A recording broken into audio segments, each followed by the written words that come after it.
Hey,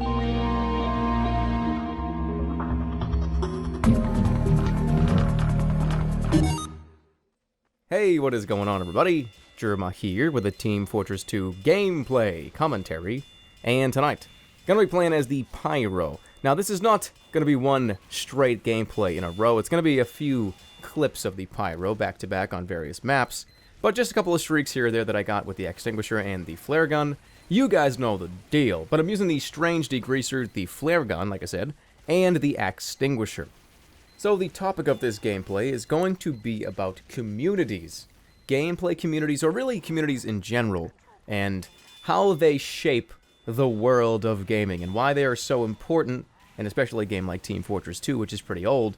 And I've done community videos before talking about, you know, why TF2 is lasting so long, or why games are worth playing, but I want to focus mostly on communities as a whole, and why they need to be strengthened from the core to continue on in their legacy of their game franchises, or just in general, just in the world of gaming. So let me define what I mean by the word community. I know it has probably a couple of different contexts and a couple of different things, but this is what I see it as.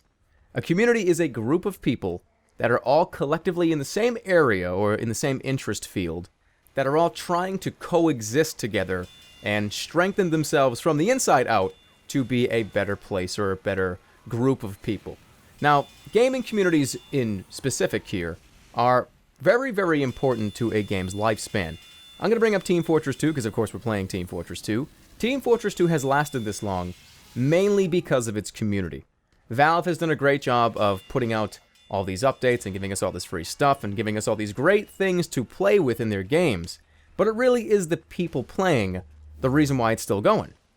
Because if you don't have people playing the game, you don't have that active demand from the whole group of players, there's no reason to keep supporting a title. You move on to the next big thing. And really, this is where we come in.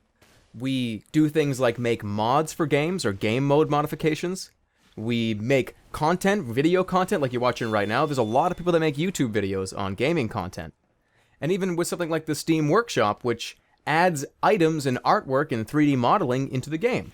So you've got a lot of things going on with a community that if they were not there, think about this for a second. If those things that I just mentioned were not there, would something like Team Fortress 2 have died years ago? And the answer is, I'm not sure. Because Valve, like I said, has been actively updating this game and actively putting a lot of developer support into it, that it's hard to tell. But can you imagine a world where there was no Saxton Hale, there was no crazy mod servers with prop hunt or balloon race, or nobody putting Steam Workshop items on the marketplace and having you go click and vote and watch and see all the cool new things coming through the pipeline? If there were no YouTube videos, if people didn't make gaming, and this is not just Team Fortress 2 exclusive, I have no idea what would happen. But what I do know is when we get interested in something, it sparks interest from the developers. When the developer gets sparked interest from the community, they start to make more stuff. When they make more stuff, people buy it potentially, or they start playing more, the company makes more money, so on and so forth. It is a love-love relationship that cannot really be broken. And unfortunately, I can probably name you a handful of franchises that have really, really bad relationships with their communities. And you see this clash of heads all the time between developers and the people playing. It can get so out of hand. People asking for bug fixes that never happen, and content patches that are expensive and they don't really add a whole lot. It's really bad sometimes. But it is so important to have that backbone of people pushing for something, because it allows you to shape the games you love to play. As a group, as a collective, we have a voice that if it gets ignored, in a lot of these cases with the developers not listening, it causes massive problems because we won't buy the next game that comes out. We won't pay for the really expensive DLC. We won't do these things. And it hurts the company. If they don't play ball, play ball. If they don't play ball, then we have a little bit of power because we won't do the things that they're asking us to do. And a little earlier I brought up mods and game modifications and stuff like that. And those are so awesome because it lets people, when game companies, let me say this first, when game companies allow us use of their game code to create new things and new ideas, it is such an incredible thing for the whole collective. It is unbelievable. And I actually have a really big problem with companies that take their game code or take their their stance on modifications and game changes and stuff, and they put it in a box, close it, and lock it, and throw the key in the backyard. I have a big problem with that, because what you're effectively doing is, we brought up having a voice in the community. You're essentially silencing everybody and not letting anyone have an imagination with your fantastic product. Because, I mean, a lot of people spend... I understand the argument that these companies put a lot of time in their work. They don't want their game code to be exploited. It's an intellectual property, and it's copyrighted, and sorry, screw you. Go deal with it.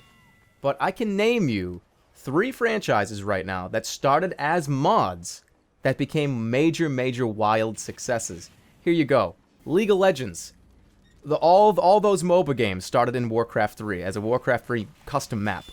You've got something like DayZ. DayZ is a mod. And then you've got a little game called Team Fortress 2. Team Fortress was a Quake mod. Can you imagine if Quake did not allow mods to their games? We would not even have Team Fortress 2. And that's the point I'm going to make. I'm going to end on that, guys. And that's going to wrap up the video. So let me know in the comment section what you think about all this. And we will go from there. Community, stay strong, baby. And I'll see you guys all next time. And of course, take care, everybody.